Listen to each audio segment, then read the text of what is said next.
Hey guys, thanks for joining me again. So we will be picking up in Mark 5, 21, okay? And I'll be reading from the Amplified version, so I do encourage you to join me, okay? So when Jesus had again crossed over in the boat to the other side of the sea, a large crowd gathered around him, and so he stayed by the seashore.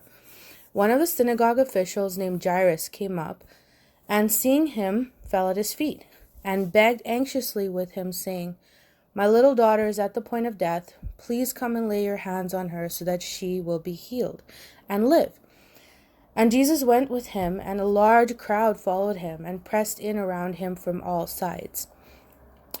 A woman in the crowd had suffered from a hemorrhage for 12 years and had endured much suffering at the hands of many physicians. She had spent all that she had and was not helped at all, but instead had become worse. She had heard reports about Jesus, and she came up behind him in the crowd and touched his outer robe, for she thought, "If I just touch his clothing, I will get well." Immediately her flow of blood was dried up, and she felt in her body and knew without any doubt that she was healed of her suffering. So I'm sure a lot of people can relate to this, maybe not at that type of intensity, but this is just something that we can apply to our own lives. And based off this passage, there's no saying that she was, there's not much about her except that she just had a little bit of faith. It was just like a little bit of faith. If her faith was, if I touch his clothing, she could have easily, thought if I just speak to him or if he just looks at me, I will get well. But the point of all of this is that she believed Jesus could heal her from what from what no one else could do. So she believed that Jesus could do the impossible.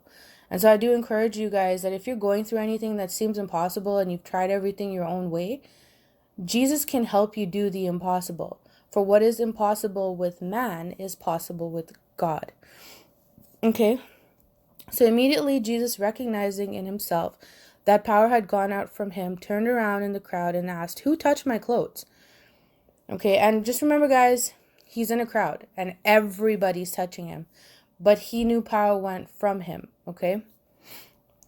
And that just went to show the level of intimacy that he had with the Holy Spirit. Because we have to remember that Jesus came on earth and walked with God as man, not as God. Although he was the Son of God and had the ability to call on angels and everything like that, he still did the walk as man with relationship with Holy Spirit. So something we could also do. So his disciples had said to him, "You see the crowd pressing in around you from all sides, and you ask, 'Who touched me?' And you still ask, 'Who touched me?'" Still, he kept looking around to see the woman who had done it. And the woman, though she was afraid and trembling, aware of what happened to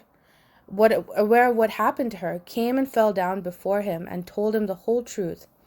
Then he said to her, "Daughter, your faith, which is your personal trust and confidence in me, has restored you to health. Go in peace and be permanently healed from your suffering." Okay.